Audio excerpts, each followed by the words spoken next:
For over 50 years, the Star Trek franchise has arguably been the gold standard in science fiction. Growing from a canceled television series to multimedia cultural institution with no end in sight, Star Trek has not only impacted the lives of fans around the world, but helped to mold them, guide them, and sometimes even save them. These are the stories of those fans. This is their prime direction.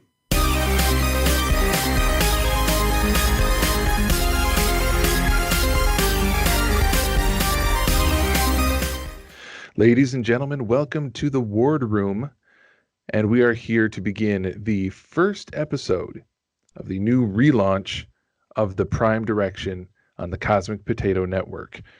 For anyone who is unfamiliar with this show and was not around for its original run, you can visit www.cosmicpotato.com or any of your favorite podcasting apps and services and find the old run of the show when it was hosted by some guy. But he did pretty good. There's a lot of great episodes in that run. If you skip over the one where I am interviewed, you can get to some other really great shows, including interviews with Michelle Specht from Star Trek Continues and New York Times bestselling Star Trek author Michael Jan Friedman. Maybe one of these days I'll get someone as impressive, but I'm not going to hold my breath.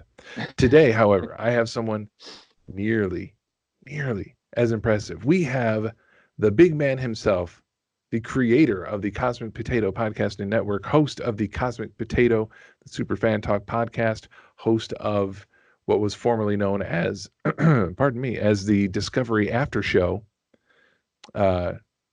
henceforth known as The Landing Party, a Star Trek after show, frequent collaborator on Captain Game Show, and of course the former host of the Prime Direction. I've drawn out his intro far too long, and I just want to watch his face as he gets more uncomfortable with how long I'm talking.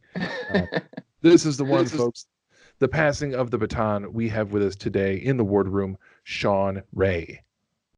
Hey, how's it going, Scott? Good to be here. Thank you. Thanks for having me. See, you are accustomed to the way you do it, which is you say the person's name and then you say, how are you doing? Or how's it going? Or you ask a question. I just say the name and then just let it hang there. Everybody has their style.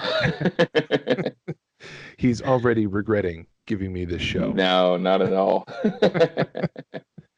I'm glad that the show is going to continue. I've gotten to a point where I just didn't have time for mainly searching out the guests. That takes more time than anything because you have to find people and then you have to sync up when they can do it and when you can do it and stuff. And I didn't have the time for it anymore. So I'm glad that it's going to continue because I like the project.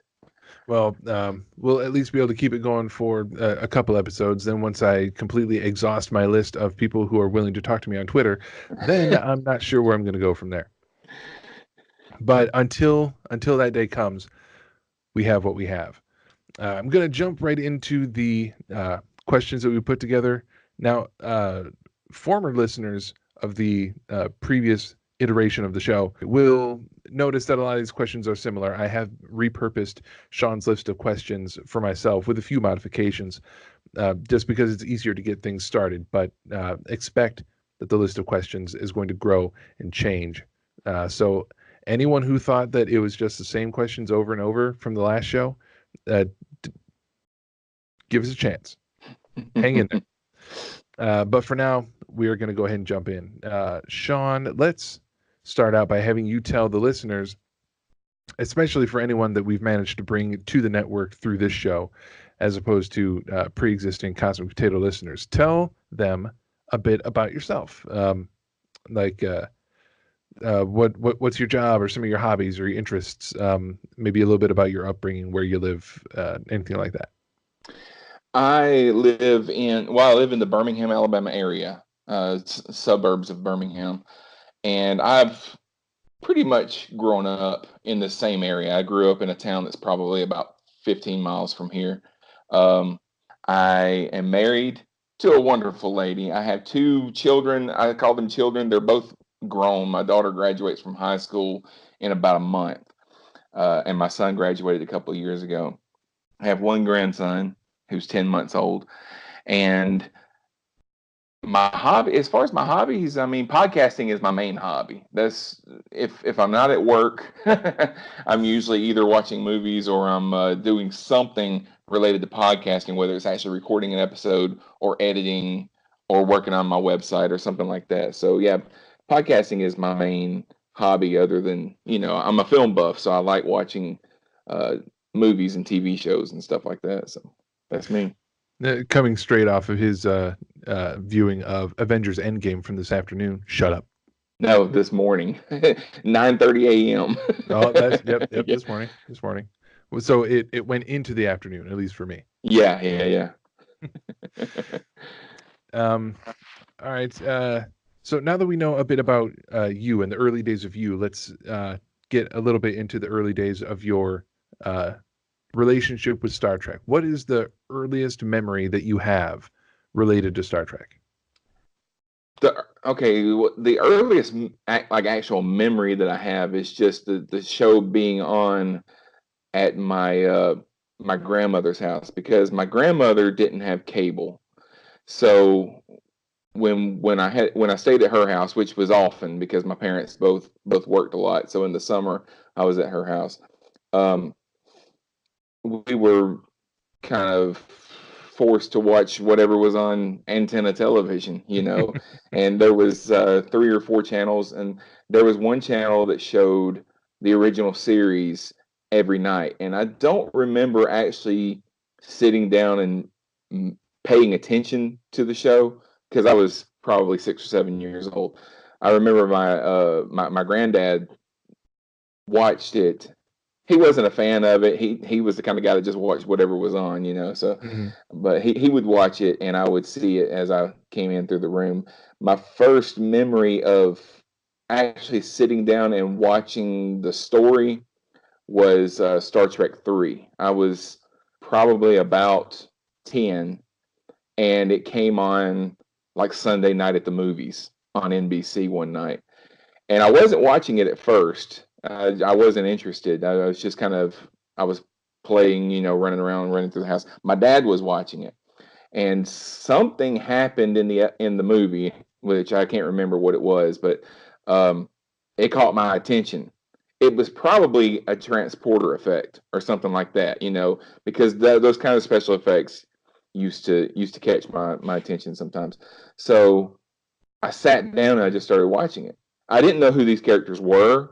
I didn't know who Spock was. I mean, I had seen him, so I knew who he was, but I didn't have the importance of the character's death from the movie before or anything like that. But I did enjoy what I saw, and I had a lot of questions that my dad couldn't answer because he wasn't really he wasn't a Trekkie. He knew the show some, and he would watch it here and there, but you start asking him a lot of questions about the characters and stuff. I don't know. Casual viewer is what we'll call it. Yeah. So yeah, that's my first. But I remember after seeing that movie, every weekend for the next 4 weeks, because Star Trek 5 hadn't come out yet at the time.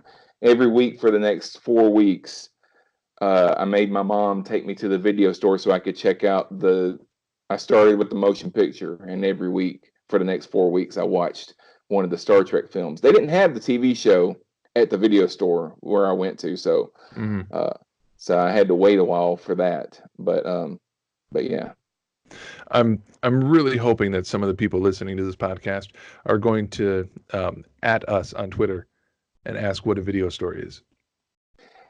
What a video store was? Yeah. And see, in the town that I lived in, it wasn't like a Blockbuster or Hollywood Video or something. This was a mom and pop video store that had like a tanning bed in the back, and all that kind of stuff. It's one of those all-in businesses. Yeah, we had. I'm not sure if this was a chain that was available anywhere outside of our area of Michigan, but it was called Believe in Music, and it was a music slash It was a music store slash a video rental store. Mm. And aside from that, before we got a Blockbuster and a Hollywood Video in the area, there was the video section at the grocery store where you Yeah. could rent some movies there. Uh, Not the best selection in the world. Yeah, Uh, and this guy that ran this store would when a big movie came out, like say Back to the Future Part Two, I remember specifically when it came out, he only bought one copy of the movie, and so you would have to go, do you have Back to the Future Part Two? No, it's out. Yeah, I can put your name on a waiting list. You put your name on a waiting list, and it's like 2-3 months before they call yeah. you. And well, that was the crazy part. We're gonna take a tangent off of Star Trek to talk about video stores for a second. That's what was crazy Yeah. about it back then is that when movies first were released on videotape for Right. rental, the price was like $110, $120 a piece Yeah. because they were meant to be rented. They were meant to keep making a little bit of money over and over until they Right. finally work off their cost. And you were paying for the right to be able to rent it because Yeah, the FBI warning you're not supposed to do that unless you have legal right to do so. So that's what you were paying for. exactly. Yeah. Um, so that's why some of those stores only had just a precious few copies in there, which would usually get stolen and Yeah. disappear, never be able to rent it. Right.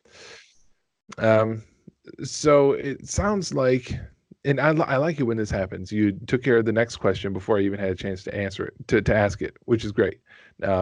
So it was the special effects in Star Trek 3 that really kind of, hooked you just that little bit at first. And then you stuck with it after that. It sounds like it wasn't necessarily a love at first sight thing because Hmm. you, Yeah. like me, were just a little bit too young when we got our first glimpse of it to really know what it was and know how good it was. Right. Um, but give it a little bit of time, and we caught on to what we were missing, and we jumped into it. Um, so aside from the history that you have with the films and the TV series that got you started early on, um, tell us a bit about your relationship with the merchandise of Star Trek. What have you surrounded yourself with materially from Star Trek throughout your fandom? Well, at that point, there wasn't much out there because this was when I was 10. This was well after the original series was over. I mean, they were still making films. The Next Generation had just started, and so there wasn't a lot of toys out there unless you just managed to find some of the old Mego toys or something at the thrift store or something like that. Um, they did have models, but I've never been really good at putting models together myself. I Mhm. had a cousin that was big, and so I remember buying a couple of Star Trek models and giving them to my cousin and asking him to put them together and then to give to me when he was done. So he got the enjoyment of putting them together, and then I got the enjoyment of playing with them when it was finished. Um, but yeah, as far as action figures, there wasn't much until a few years into the Next Generation. I had some stuff like I had a clock. I had a Star Trek clock on my wall. Uh, had some T-shirts. I got some T-shirts and things like that. But other than that, I mean, I probably got more stuff now because I've collected some of the Funko Pops and things like that related Mhm. to Star Trek. I've got some of that stuff now. I did have a communicator at one time because when I got to be a teenager, I was really into the Next Generation. That I considered the Next Generation to be my Star Trek series. Um, and so my family knew that I was into Star Trek. And when I say family, I'm talking aunts, uncles, cousins, not my immediate family. And that's pretty much all that they knew that I was into. Um, so they would buy me start just things that said Star Trek on them and think, well, Sean will love this. So my aunt got me a Star Trek communicator badge, and you think that that's great. No, it was this big. Yeah, yeah, oh yeah. and it didn't even clip to your shirt. It had a plastic thing that went in the back. So you would put it on your shirt, and you take the plastic clip, and it would insert into the back of it through your shirt. Mm-hmm. And of course, it wouldn't stay straight because it was too heavy. It would turn sideways, and when you Just pushed it, sagging your shirt down. and yeah, your shirt would sag down, and because it was a toy, and I was like 14, so I didn't wear it. It just kind of sat on a shelf in my room for a long time. Yeah. But yeah, that's pretty much it. Did it have a big fat tinny speaker inside of it that Yeah. Yeah, you sound? pushed the little button, and it had two sounds. You would push you would push it one time, and it would make the communicator beep, and you would push it the second time, and for some reason, it would make a transporter sound effect. I don't know. So the only thing that you can do with it is you put it on, you hit it once, you get the comm badge chirp, and you say, Shawn to Enterprise, beam me up. And then you hit it Right. again so you can And beam then you up. beam up. Right. Now the playtime is over, take it off, put it away. So it sounds like with your extended family knowing that Star Trek is what you liked, you weren't necessarily shy about it. But to what degree were you or were you not shy regarding your fandom? Did you wear it out proud, or was it like in certain situations you let it out? How'd you go about expressing and showing your fandom to others? So I wasn't shy about my fandom. I probably should have been more shy about it than I was because at the time there wasn't a lot of kids in my school that watched Star Trek. They thought if you watched Star Trek, you were a nerd. I knew I was a nerd, and I didn't have a problem with that. I got teased a lot, and that's just something that I got used to over time. I had a Star Trek: The Next Generation T-shirt. I'll tell you. Okay, I've never told this story on the show before. I don't know why, and I didn't even think about it when I was reading your questions last night. But when I was about 15 or 16, I was I went to church regularly. I was raised in church, so but I wanted to be a writer when I got older, which I still write. I don't consider myself a writer, but You've been published. You're a writer. I have been published. I have been published. That's true. Um, so I wrote a play for my youth group to perform in church, and it was a Star Trek play, but it was in church, so it was centered around Christian themes and things like that. But and we performed this play in front of the main congregation of the church and everything. And I played Captain Kirk, and we had everybody had a role. We even had somebody that we didn't have a person playing Scotty on stage. We had somebody backstage with a microphone to just say, I'm doing the best I can, Captain, that kind of thing. But so I was 15, and we didn't have Star Trek uniforms. We all just wore turtlenecks, and we made a Star Trek insignia out of some shiny reflective tape, and we put that on, and we all, did our part. I did my best, William Shatner. Hey, it's Captain Kirk at Starship Enterprise, but but it was fun. And I still, people still ask me about that when I go back to my hometown. They talk about that play, and it was a lot of fun. But my youth pastor was very gracious to allow me to do it. His main thing was it has to be more church related than it can be just comedy. It's fine if it's funny, but it has to have a message. So Mhm. I I wish I had the script, but the script is basically they find a rogue ship out in space, and it's attacking a planet, and they find out that the captain of the other ship is actually Satan or something like that, and so they have to destroy it. But it's something silly like that, and it was like a 10-minute play, but it was a lot of fun. So that's how far my fandom goes. I was willing to write a play and force my entire youth group to pretend to be Star Trek on stage in front of an audience, you know. So that's how far it goes. I was really hoping that the line, "What does God need with a starship?" was going to appear in your play, but it sounds like it wasn't there. No. If there was ever a better spot for that line than Star Trek V, it would have been there. No, this was more akin to something you would have seen on Saturday Night Live or something. I remember specifically one scene that the ship got hit by torpedoes or phasers or something, and we actually had someone doing sound effects with a keyboard off stage, and we would all get thrown back and forth. And then I would look at the guy that was playing Spock and say, "Remind me to get some seatbelts put on this ship." You know? uh, all I want is to see that play now. I wish I Rewrite it. know someone recorded it, and I wish I had a copy of it, but it's been decades now. So All right, so we've talked about your history with merchandising. We've talked about your history of expressing your fandom. Let's talk a little bit about what most people would consider the non-canon materials, what I sometimes call the memory betas of Star Trek, going off of the wiki. As far as novels and comics, video games, any of the stuff that is not film and television, do you take a lot of that in? Do you try to avoid it? What you have seen, do you enjoy it, etc.?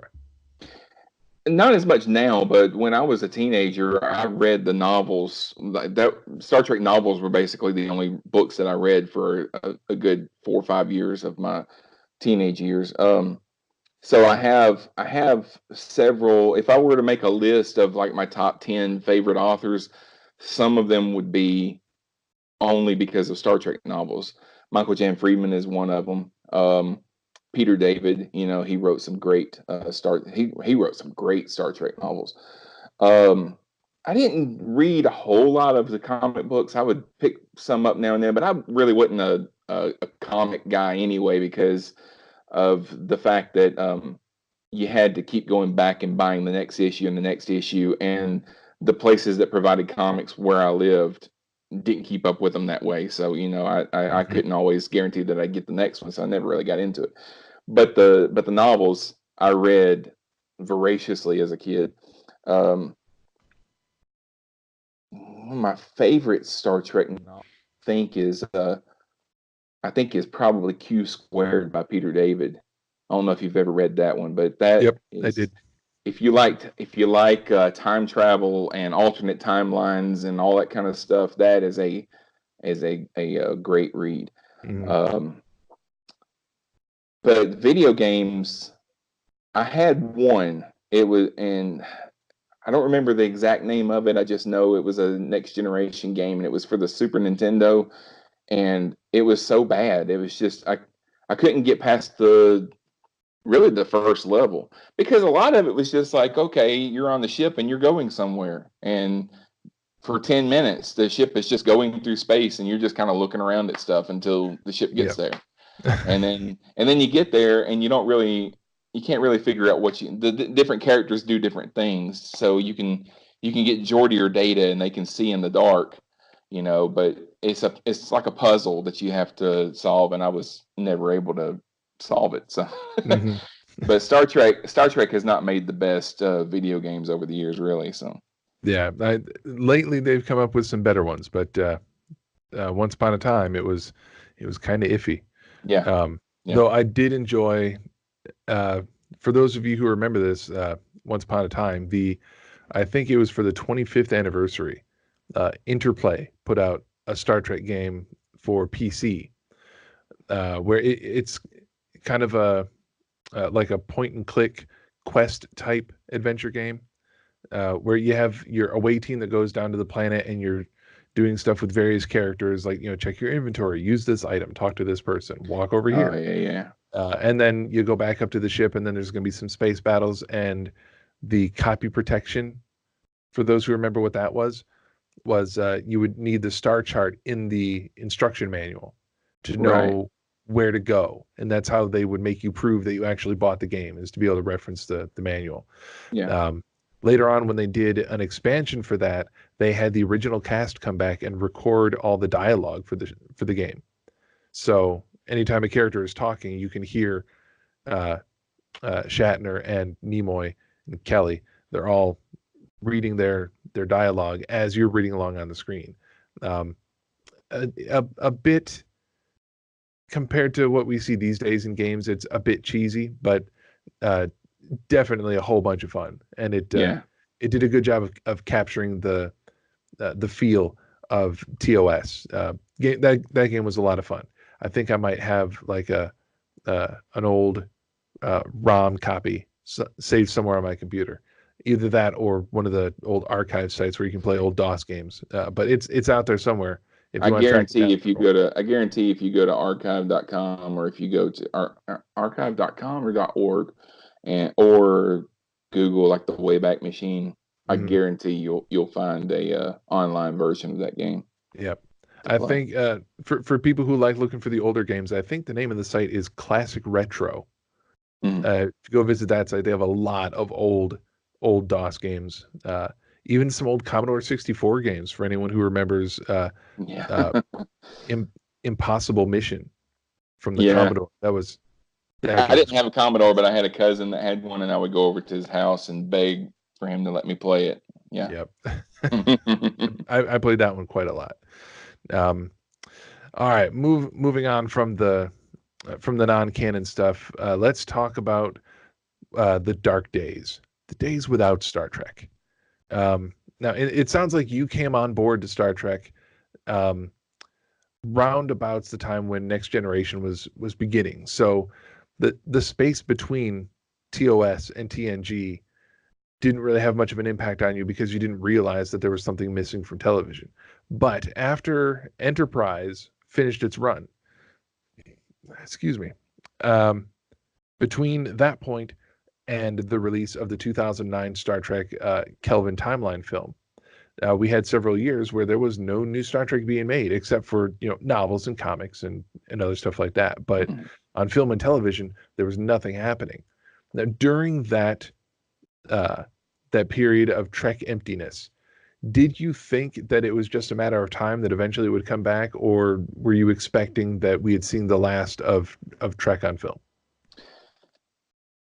I didn't. Okay, the dark days after 2005 probably didn't affect me as much because I had already kind of stopped watching, because it was the early 2000s. We was before the days of a DVR. We didn't have DVR and things like that. So when I got married in 2000, and so in the early 2000s I had small children, and it was very hard for me to watch television at 7 o'clock at night. Because we're still having dinner, bathing children, that kind of thing. And they would show Enterprise. Actually, the last two seasons of Voyager, I don't even think I saw until later. And Enterprise, I watched the first few episodes, but it was so hit or miss whether or not I'd be able to catch it, that it kind of fell by the wayside for me. So I kind of kept up with Star Trek just by I was still reading some of the books. There was a book that would come out here or there. They weren't as popular as they were when I was in high school, so there weren't as many of them coming out. I'd still pick a few up at the thrift store every now and then, and read those. But my fandom had kind of waned a little bit. When Netflix came out around '07, I think, uh, I was able, and this was before they had the streaming Netflix. You still had to get the DVDs through the mail. So I started getting some Next Generation episodes through the mail and watching them that way. And I would, so I'd catch it when I could. BBC America started showing Next Generation a lot, so I would watch that. But I kind of thought that Star Trek was pretty much over after Enterprise. I didn't think that they were going to make any more films, because the last one, Nemesis, had not done well in the theaters, Yeah. and I think I just thought that people were done with it, kind of the same way Star Wars had kind of ended. So I thought the Star Trek was kind of going the same way, and um, I was kind of hoping that somebody would come out with maybe a cartoon series, or the DC animated superhero films were starting to get popular, and Hmm. so I was kind of hoping that they would do something like that with Star Trek, but it never happened. So when they announced that they were going to be making a film in '09, I was pretty excited. Yeah.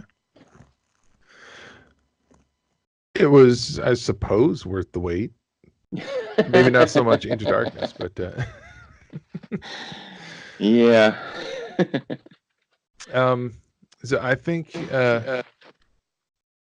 yeah, I've got film questions later on, so I'll Okay. save that for a minute. But before I move on to the next question, I think that right now seems a pretty good time. We're going to jump in with a brand new segment that's being introduced in this relaunch of the Prime Direction. I'll come up with a name for this segment later. For now, we're going to call it Surprise Trivia. It's not really a surprise. He knows that it's coming. Um, Shawn was expecting this. We're going to do a trivia face-off. I've got 5 questions for him, and he's got some questions for me. And we're gonna ask them to each other just to see how good we really are. Um, there is no winner, there is no prize. Um, I'm not the but best at trivia. You can ask John Irons. I'm not the best at trivia, but but I've got a 10 question quiz, so I'm going to give you the first half now, and I'll give you the second half to close out the show. okay. Um, so we're doing you first. The name of this quiz is the first names of the next generation. Listed on the website that I pulled this from as average difficulty. So we'll see how you do. The average score is 7 out of 10. And it looks like I'm going to be asking you for the first names of a variety of characters. Question number 1. Hi, my name is Lieutenant Commander LaForge, Chief Engineer of the Enterprise D. What's this on my face? It's called a visor. I use it so I can see. What is my first name? It sounds like the Golden Books version of Star Trek, Yeah, but maybe next time be difficult, Shawn. his name is Geordi. The, whoops, I hit the wrong button. It thought that I was done with the quiz. Okay, Uh try it again. All right. Because I don't know if you're correct with that answer. I have to wait until the quiz is completed. oh. Question number 2. My name is Ensign Leffler. I work with Commander LaForge in engineering. I'm not reading the rest of that because that's just ridiculous. I will give you the multiple choice options for Ensign Leffler. Robin, Rita, Randy, or Ronnie? Robin, final answer. Okay. I don't know if you're right. Number 3. Hello, Lieutenant Barclay here. I'm not reading the rest. Reginald, Robert, Ronald, or Randolph? Reginald. Okay, this next one is multiple choice. I haven't even read it, but I'm only going to give you the options if you want them. Okay. If you come to sick bay, you might find me, Lieutenant Ogawa. I'm a nurse on Dr. Crusher's medical staff. Oh, what was Ogawa's first name? Yeah, give me the options because All right. Marissa, Anissa, Melissa, Alyssa. I I want to say it's Alyssa. Number 5. Lieutenant Commander Troy. Oh, Oh, Deanna. there you go. Yeah. You picked a bad quiz. Well, to be fair, I was the one that picked it. I gave you subtopics, I gave you options, and you narrowed it down. But I was the one that made the final choice, so this Do, is my fault. do you want to try to answer a couple of mine? I've only got 5. We only got 5. Okay, yeah, I'll Yeah. I'll take your 5, and then it'll be a one-sided quiz at the end. Okay. Um, whose con was the longest? Was it William Shatner in Star Trek 2 when he yelled "Khan"? Or was it Zachary Quinto in Star Trek Into Darkness? I see what you're doing. I see where you're going. The longest was Zachary Quinto's. His scream was longer. William Shatner's lasted longer only because of the echo through the empty void of space. Yeah, yeah, you're right. The answer was Quinto. Quinto's was nearly 10 seconds long, and Shatner's was only 6 seconds. So, second one in the Next Generation episode Starship Mine. Who does Captain Picard pretend to be? He pretends to be Mr. Mott, the barber, although he looks conspicuously not Bolian. Yeah, he's not blue at all. What was the name of Captain Picard's brother?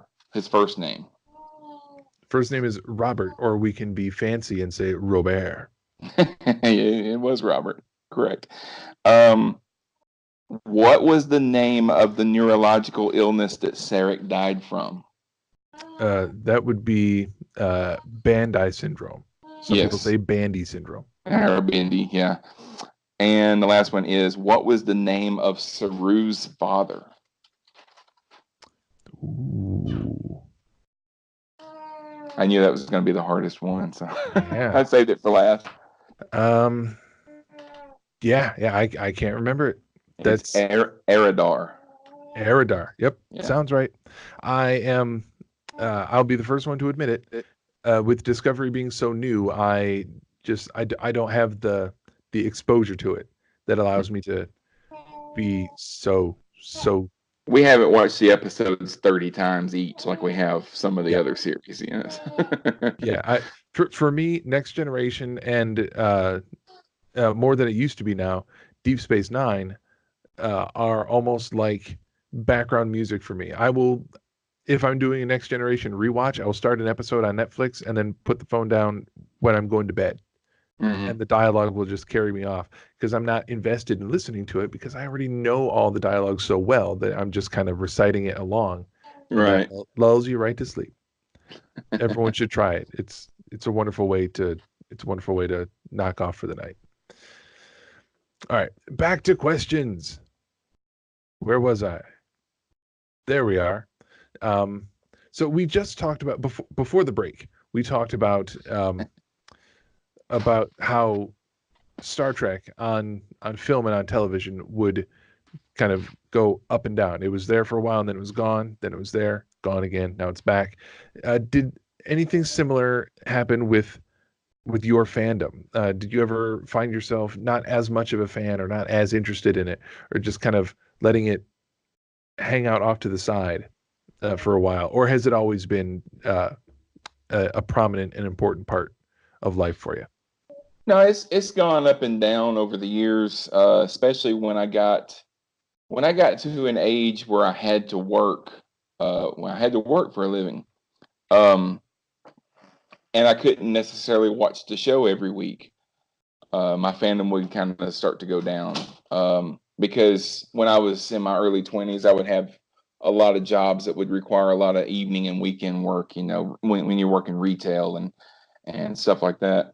So the last couple of seasons of Deep Space Nine, I didn't watch probably until about 2 or 3 years ago. The last couple of seasons of Voyager, like I said before, I didn't see when they originally aired. So I was die hard up until probably Deep Space Nine's 5th season. And then I didn't stop watching it because I wasn't enjoying the show. I kind of stopped watching it because I would miss 5 or 6 episodes and I didn't know what was going on. So I just kind of, it kind of fell by the wayside. But I would still keep up when I could because at the time they were also coming out with movies every couple of years, and I would go see those because I had seen every episode of The Next Generation. I knew those characters. So when they came out with a movie, I was all in the opening night, So, yeah.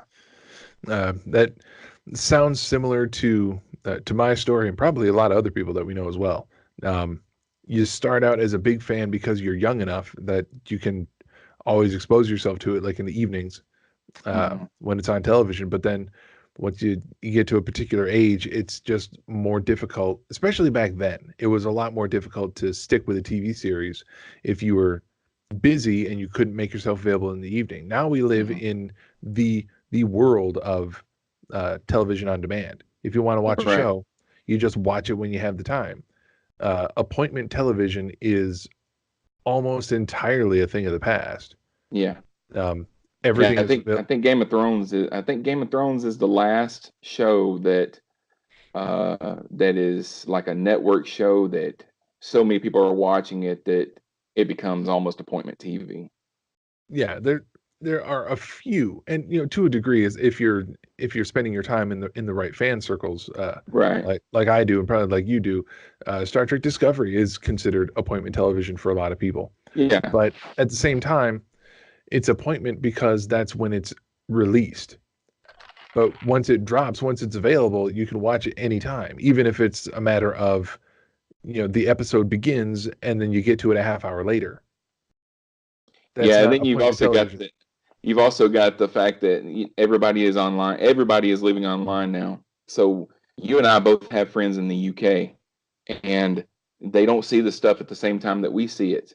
You know, so you get into this weird vortex, like when Discovery drops for us. It hasn't dropped for them yet, so you still can't talk about it. Right. You know.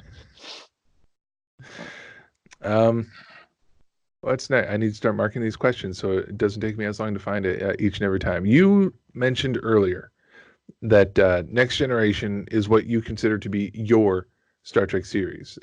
You already mentioned that, but I wanted to wanted to learn a little bit more about why. Why is that considered your series? Is it mainly because of it being the show that was on when you first started really getting into Star Trek? Was it just, the age and when you connected with it, or was there more to your connection with TNG besides timing? Mostly that it was. So I said earlier that the original series was coming on nightly when I was probably 6 or 7. Well, by the time I really started getting into Star Trek when I was 10 or 11, it wasn't coming on nightly anymore. It was only coming on Sunday nights at like 10:30. I wasn't allowed to stay up that late. Right. Um, but the Next Generation was coming on every Saturday at like 6 p.m., and then they would rerun it again on Sunday afternoon on where I live. It was different everywhere, but so yeah, I started watching the Next Generation weekly those first couple of seasons, and then it when they built up enough episodes, they started showing it every night, Mm. reruns. They would show reruns every single night at like 9 o'clock. So at least probably 3 nights a week, I was watching Star Trek. So I got to know those characters. Uh, I I really knew those characters. I knew the Star Trek characters' backstories, front ways and sideways and every other way, uh, more than I knew a lot of actual people. so so I could. There was a time when I could tell you the title of every Next Generation episode and what happened in that episode. I can't do that anymore. There's a few of them that I still remember, but there was by the end of it there was 270 something episodes, and I knew the names of all of them and what season, and almost to the point that I could tell you what episode number it was, but it never quite got to that point. But Right. It's impressive enough to know I want to say it's 178 episodes of Next okay, Generation, okay, that's and to right. know Yeah, most of those titles is impressive enough. To know episode numbers, ooh, yeah, yeah. it's it's almost too far. Just that if you could, I knew what season they aired in. Now, I couldn't tell you Mhm. but there are people out there that know. They Oh can tell yeah, you the original air date and could probably tell you what the star date was for that episode too. yeah. That's a level beyond me. I Yeah. I tip my hat to them. Um, let's return once again to the Kelvin timeline films. Let's talk about those a little bit. Now that trilogy gave us a huge departure in terms of the tone of the story, how they were telling it, with it moving towards a lot more of an action-oriented story and less about the uh, individual morality play that most Trek episodes would be. And also, uh, compared to the most recent Trek before that, which was Enterprise, it was a massive leap in the visual aesthetic and the level of special effects. So it was almost an entirely different franchise. Mm-hmm. It was the basic designs and the character names and um, to to a lesser degree the characterizations that told us it was still Star Trek, but there was so much different that it almost wasn't Star Trek. What are your thoughts in general about that trilogy of films? I never had from the first time that I went to see the film, which I didn't know exactly how it was going to play out. I wasn't sure if they were going to be just remaking Star Trek or if they were going, there were rumors at the time that it was going to be an alternate timeline and all that. Um, I never had a problem with any of that because from the early 90s, they had been taking television from the 60s and the 70s and even before that 50s, and they were making movies out of it. Mission Impossible is a huge movie franchise. There's a lot of people that only know Mission Impossible from the films. They don't know anything about the TV show. Um, and so I knew that eventually they were going to come around to Star Trek because that they were going to eventually try to remake uh, the show. And I was glad when I went to see it that they didn't make it a remake. They Mm, made it they made it in a way so that my Star Trek still exists. yeah, They didn't go back and try to change the timeline in a way that you could argue that the Next Generation, Deep Space Nine, and all that never happened. It still happened. It just happened in another universe. And now you've got something completely different where we've got a new sandbox and we can do whatever we want with these characters. So I was happy that they did it that way. And the first movie I really enjoyed, and I still enjoy it. The ship, the outside of the ship, I think looks great. I'm not a big fan of the bridge in the Kelvin timeline. It looks a little too much like a hospital to me. Everything's white, okay. Yeah, and, yeah. and sterile and all that kind of stuff. I like the fact that the technology that they use in those films is advanced beyond what was in the original series, and it's canon. It's canon for that universe anyway because they had ships from the future, the past, and they can analyze these Borg type ships that Nero came in. They can analyze that, and of course, that's going to make your technology go forward. Because if you or I went 15 years into the past and we dropped a smartphone and came back to the future, things would be different. Mm, So I've yeah. heard you give this theory before on the level of technology in the Kelvin timeline. I'm not sure that I buy it, They but may, I mean, they may go a little far with it, but that's they want it to look good. They want it to look sleek and futuristic and everything, uh, and so they don't want to be held prisoner by what they had to work with in the '60s, which I don't blame them. So that's a way to explain it. I mean, it's a way to explain it. So it's a way to I go explain with it. it. Yeah, I, I go with it. personally, I prefer to explain it the same way I explain the difference in the aesthetic of Discovery, which is this is this is how it looks. It's always looked this way. They just couldn't do They that could in the do that then. 60s. Yeah, I yeah. I think I heard Roddenberry describe Next Generation or the movie. No, he described Klingons. He described Klingons that way.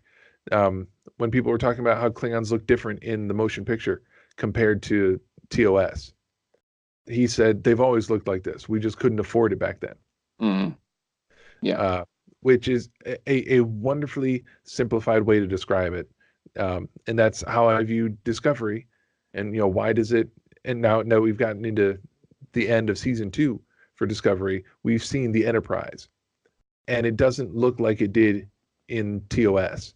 And the reason for that is they couldn't afford this in the 60s when they were making Absolutely. TOS. If they could put together a set in the 60s that looks like the Discovery era Enterprise, they would have. Yeah, But that's the many argument people, that I have with people online when they say, well, their technology is too far advanced. I said, I wouldn't want to watch that show if they were making a show now and they're going to limit themselves to what was done before. I don't want to watch that show. It would not be interesting to me. I want to see new stuff. I want to see it updated. right. It's not the 80s or the 90s anymore. There's a lot we can do with computers now that we couldn't do when we were using models to do all this stuff. Right. So let's do what we can do and let's make it look good. So. I don't want to watch a show that's set in the 23rd century where it's obvious that I could run 3 of their starships just using my smartphone. Yeah. True. So the change in the aesthetic for the Kelvin timeline films was a positive. However, we choose to justify it, either from just taking advantage of bigger budgets or introduction of Borg nanotechnology from Nero's ship, which he had to read the comic in order to know that that's what he used to make his ship better. I hate that too. I don't want to have to do homework to go watch a movie. All right, so those are your thoughts on the Kelvin timeline films. Let's move on to the films that came before, as far as the 6 TOS films versus the 4 Next Generation films. How do you compare them and contrast them? Do you consider them all cut from the same cloth? Do you notice any large change from the original era films to the films that came after that? No, I mean, of course, there were movies that I like better than others. The original series films, I kind of go along the same theory that a lot of people have, that the even number ones are better, because 2, 4, and 6 are definitely better in my opinion than the others. Mm-hmm. The Next Generation films, I liked all of them. Okay, I even liked Nemesis. I thought Nemesis was a good movie. It wasn't the best out of that series, but I thought it was good. It just their main problem was that they had a director that wasn't a Star Trek fan, so he was not making a Star Trek movie. He was just making a science fiction movie. Yeah. Now, Generation, I think, does not get the credit that it really deserves, and it really falls in the lap of the writers, because there was an aspect of that movie that I don't think a lot of people realize. So in Generations, we find out very early in the film that Captain Picard's brother's family is killed in a fire in France while he's away from Earth. And later in the movie, Captain Picard gets pulled into the same nexus that Kirk had been pulled into earlier in the film. And he's able to leave the nexus at any point in time in any place in the universe that he wants. And he chooses to go save his crew and to save this planet that he doesn't really have any connection to, rather than do what a lot of us would have done and say, well, I want to come out in France 2 weeks ago so I can save my family. And he didn't do that. He was the captain before he was Jean-Luc, and I really think that speaks to his character. And I've never really heard anybody talk about that. And because I think that the writers kind of dropped the ball on that, because he goes into the Nexus, and he's with a family that's supposed to be like his children or whatever. And for some reason there's a merry-go-round in his living room or something like that, and then he sees Guinan there, and she explains to him that there's time doesn't exist there, and but when it's explained to him that that he can come out of the Nexus and he can go anywhere in time and space that he wants. I wish that there had been just a scene, just a couple of lines where he contemplated, I can go save my family. Yeah. But I choose to save the Enterprise and to save, what was it, Viridian 3 or something like that. So yeah, I wish that had been spelled out a little bit more in that movie. I think that could have been a great way to show something new with that character, that would have been a good way to start a movie franchise, because that was the first Next Generation film. Mm-hmm. Of course, after that, we got First Contact. First Contact was the first film that Jonathan Frakes directed, and it was a great movie, but it was more of an action movie than, Star Trek has been known. Star Trek has good, but it's also been a lot more story and character driven than what you see in a lot of science fiction. And First Contact was kind of, well, we're gonna mainly go with the action and stuff, and and then you got what was the next one? The Insurrection.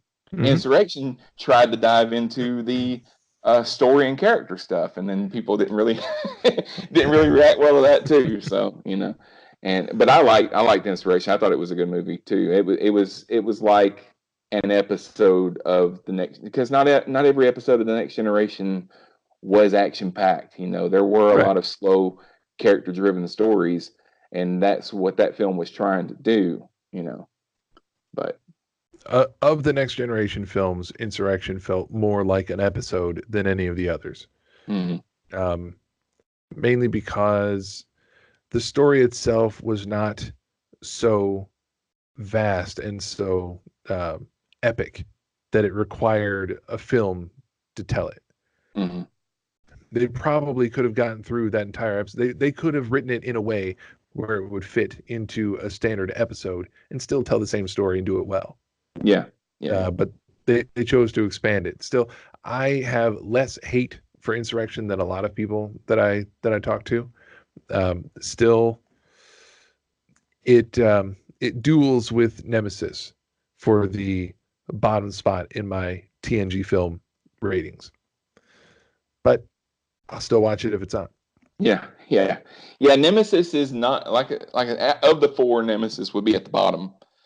But I still, when I watch Nemesis, I find things that I enjoy. I'm a Tom Hardy fan. I like just about everything I've ever seen Tom Hardy in, including Nemesis. I thought he was good in that movie. He might not have been the best choice for that role, but I think he did a good job with what he was given to do. Mm-hmm. That was my first exposure to him. I really enjoyed him. Yeah. Aside from the fact that they try to tell us that Picard has been bald apparently his entire life. And they had already said in the show that that's not true, because, we had tapestries with Q, we saw a young Picard and he had hair. Yeah, we've seen him with hair in the past multiple times on Next Generation. But then we get to Nemesis and they show us a picture of Tom Hardy Picard at the Academy, the bald head. Completely bald, yeah. That's just ridiculous. For whatever reason, when they made the TNG films, they often dropped the ball on their continuity details. There'd be a lot of things that they would miss. For example, in Generations, Dr. Soren is using a particular explosive that will stop the fusion reaction within a star and cause it to explode and destroy an entire star system. And what he's using for that is trilithium, which also showed up in the series, the episode Starship Mine, which we talked about just a couple minutes ago. And that was it was a waste byproduct of the warp engines. Mm-hmm. It's not the same, but they use the same word because no one was paying close enough attention, and they think we're not going to notice. Because they thought it was like, original series episodes, they air the episode, they think nobody's ever going to see it again. Right. They don't know. You 21st century, we can stream it on demand. We can watch it a million times. Mm-hmm. All right, coming into the home stretch here. Just we'll keep this one quick because it's been discussed. If people want further discussion on this, you can hear plenty of it on the Cosmic Potato Discovery After Show. This is talked about a lot. And for further discussion, check out Starbase: The Next Generation, which is a podcast on the Infinite Diversity Podcast Network, and you can hear discussion of the topic of toxic fandom. That's a lot of what this question is going to be dealing with. But just briefly, your thoughts on how we are living in a great time of division regarding Star Trek Discovery. The reception of the audience is very much split. And not just a little bit, not just hitting my microphone, not just a little bit, but miles apart are the different camps. So what are your thoughts on Star Trek Discovery just in general, and to focus in a little bit on how it fits in with the rest of the franchise as a whole? I mean, I love Star Trek Discovery. Like you said, I mean, I host a podcast where we analyze every episode. I've got problems with it. I mean, there are issues that come up, but I don't understand the hatred that it gets, because I guess, I mean, it's just a difference in me, because if I don't like something, I just don't watch it. It's not, if I don't like something, I'm not going to go online and try to make it not exist. you know. Yeah. So if there is a show out there that people enjoy, then just let it be. Don't I really don't understand it myself, but it's out there. I mean, there are plenty of people that absolutely hate that show, and they're the same people that rail and scream about the new Star Wars movies. It's just, if a thing can't be the way it was when you fell in love with it, then it should not be. And that's just not the way things work, because to survive, then they have to change. And there's a lot more people that like this show and like these series than just you and the people that you hang out with.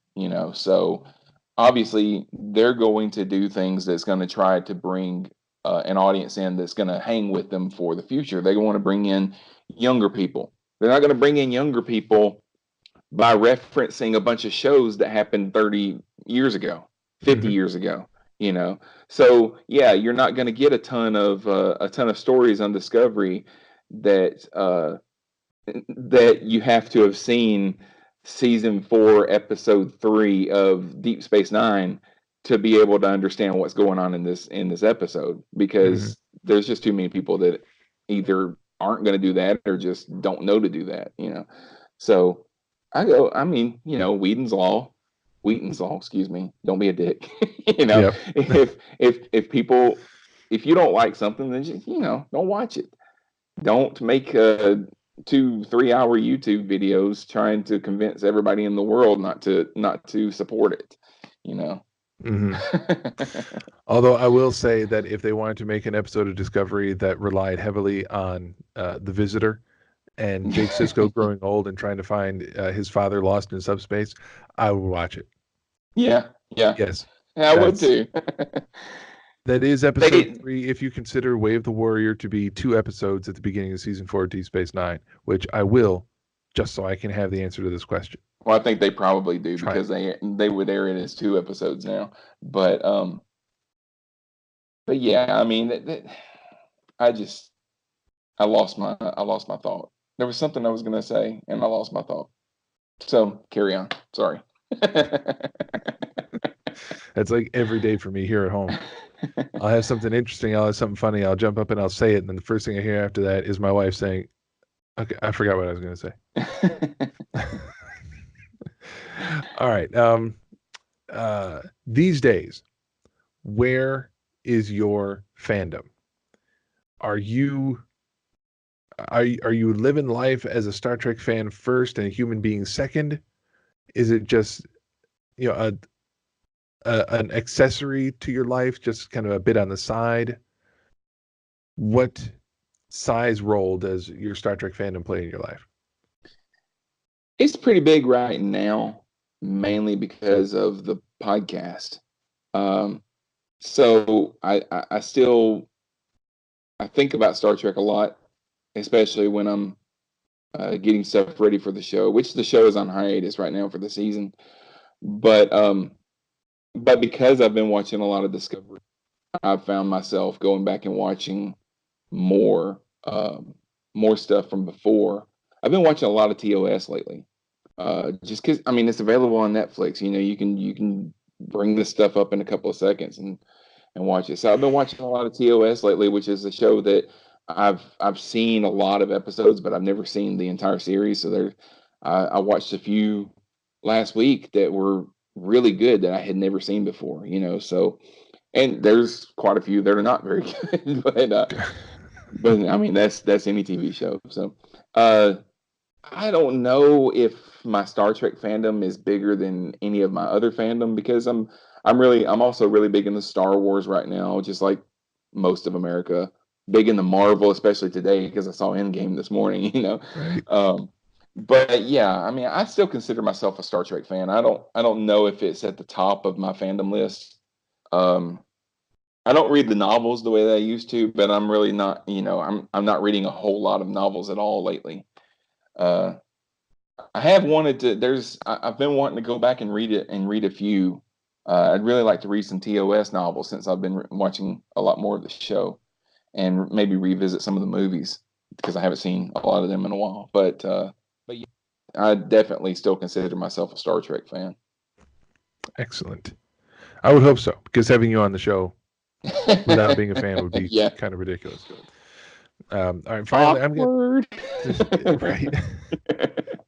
I'm going to take the final two questions, and um, I'm going to combine them for this last bit before we get to the rest of your trivia quiz. Now we know that throughout the course of the Star Trek franchise, we've seen a lot of different philosophies and a lot of different social viewpoints and perspectives kind of grow up and around Trek itself.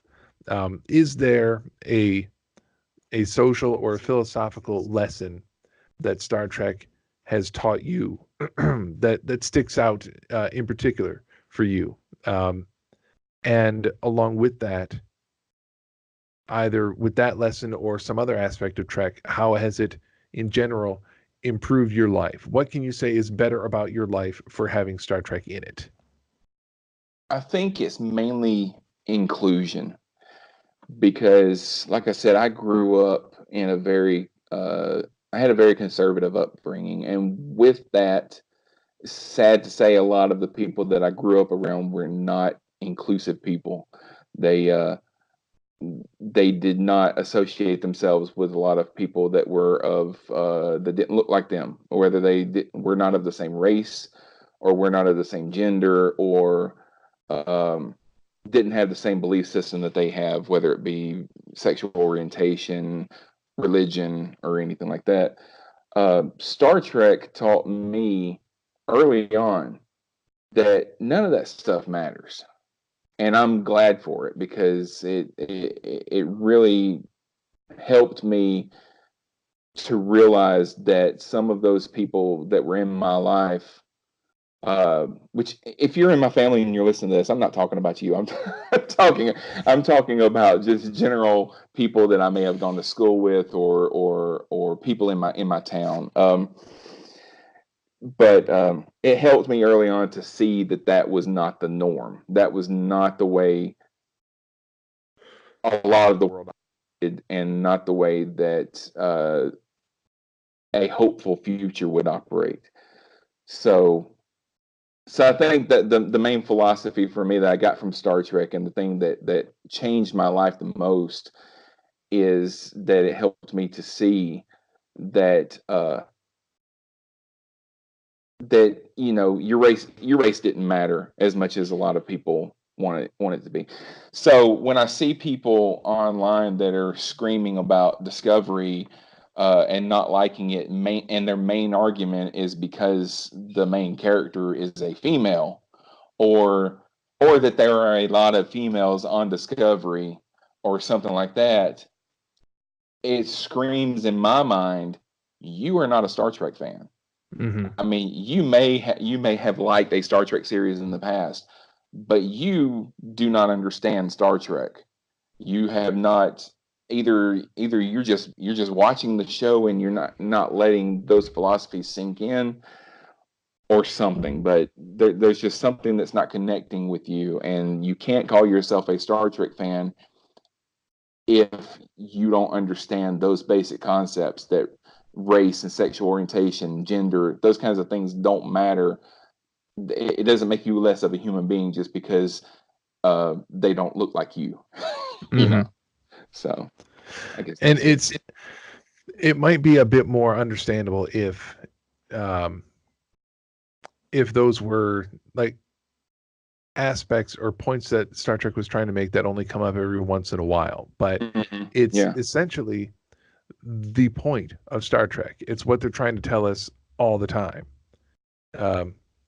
Infinite diversity and infinite combination has been a bedrock principle of Star Trek from the beginning. So the fact that a person can not recognize what that means and not internalize it and still call themselves a strong major Star Trek fan, it doesn't go together. Right. It doesn't Absolutely. mix. And we're definitely seeing that running rampant in the online fan community these days. And I don't know how to stop it other than It's just keyboard warriors. You really can't stop a keyboard warrior, because there's not really any way of putting them in their place. Because if you say something they don't like, then they're just gonna, go somewhere else and spew their hate. Yeah. So they always have an outlet, and there's always someone listening. So Yeah. and they like arguing. So if you argue with them, you're just doing what they want. Exactly, which is And why feeding the beast. I can have so many thoughts anytime I read the nonsense ramblings of these Star Trek haters online.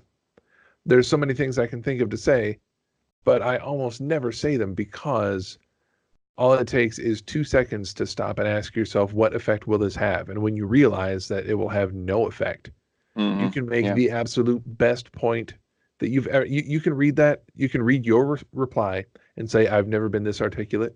I've never made a point as clearly as this one. And it's an ironclad point. There is no way that it can be argued. It is right. And I know it. Yeah. And it won't work. Yeah. Because the people that you're talking to are not there to hear it. And that's, for me, perhaps the saddest aspect of the whole thing, is that the people who need to learn Star Trek's main lesson the most are the ones least likely to actually hear it, which is unfortunate. But there's still people like you and like other fans that I am already making plans to have on this show. They put IDIC at the top of the list for things to take away from Star Trek.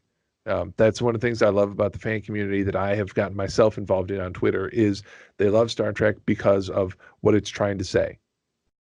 And for the most part, they're living it every day, which is wonderful to see. That's the sort of thing that gives me, you, other fans of Star Trek hope, is that while not everyone may understand it, there are people who watch the show. They watched it before, they're watching it now, and they are learning from it. And what's even better is the people who learn from it now are the people who will teach that to others moving forward. Yeah, absolutely. So it's obviously time for more trivia questions, because that's where you go after something like that. We're going to finish up your quiz, and then we'll get your score after we finish it up. We got 5 more questions. Are you ready? I'm ready. All right. Remember, you're going for first names here. I will stop reading the question when I think you've heard enough.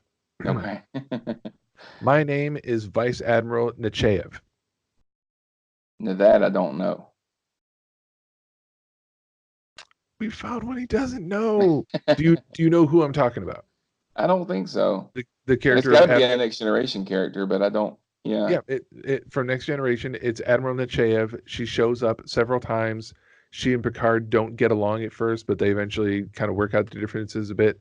Um, and she gives him a couple missions, like uh, the undercover mission to Cardassia, where he gets captured and tortured by Gul Madred. She is the one who tells him to relocate the Native American settlers from one planet to another.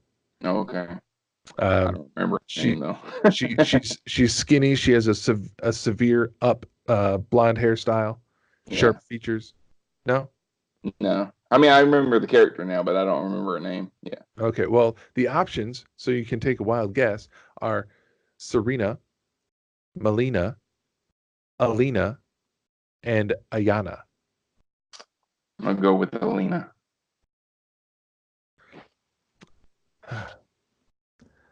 My name is Ensign Crusher. Oh, Wesley. They Shut didn't up, even Wesley. they didn't give you multiple choices for that one. Yeah. Okay. I'm just gonna say the name. I'm not even gonna read the question. Lieutenant Yar. Tasha. Okay, here's a nice one. I'm gonna read the whole question because you might need this one. My name is Admiral Quinn. Captain Picard and I go back a long way. I once tried to offer him the post of Commandant of Starfleet Academy, but he turned it down. Oh, I didn't give you my first name. I'm so sorry. All these years in Starfleet have made me too formal. My first name is. I don't know. You have Grant, Garrett, Gregory, and Guillermo. I'll go with Gregory. That's probably wrong. Number 10. My name is Dr. Pulaski. Oh, what was Dr. Pulaski? See, I always just call her Dr. Pulaski. I don't remember Pulaski's first name. So I've failed that quiz. they don't give choices for this one. So yeah. Maybe her first name was Doctor. I don't remember. You gotta take a guess. Catherine. Okay, submit my answers. I think you were trying to I think you were trying to softball that one so you could have at least one wrong answer. But you scored 100% on this quiz. I did? Wow. Yes, you did. Your guesses on Alina and Gregory and Catherine were all correct. Now, Catherine was a wild guess. I did not know that was just. I don't know. Was it Catherine with a K or Catherine with a C? I have no idea. You have to guess. They don't wear name tags. Catherine with a K. Oh, 110% on this quiz. Oh, wow.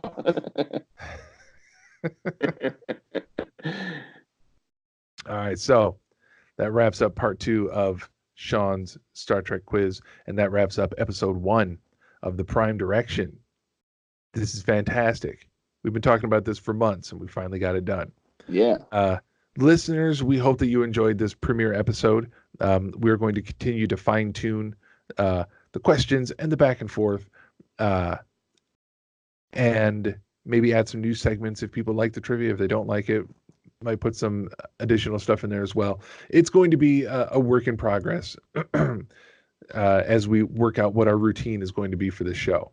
However, what you should know is that this first episode, not only being released as an audio podcast, but we are recording the audio and video feed. This will be released on YouTube through the Cosmic Potato YouTube channel. So you can see this premiere episode on YouTube, see all the ridiculous faces I'm probably making. And I hopefully did not pick my nose during the show. Subsequent episodes, we don't have plans yet to make them all YouTube available. But we'll see. We might end up just putting a graphic on the screen and release the audio through YouTube if that's where you prefer to get your podcasts. But for everyone else, available at cosmicpotato.com or through whatever favored podcast service you use, be it Apple Podcast or Spreaker. What are some others? You're the boss. You know them. Google Podcasts, Stitcher, Spreaker.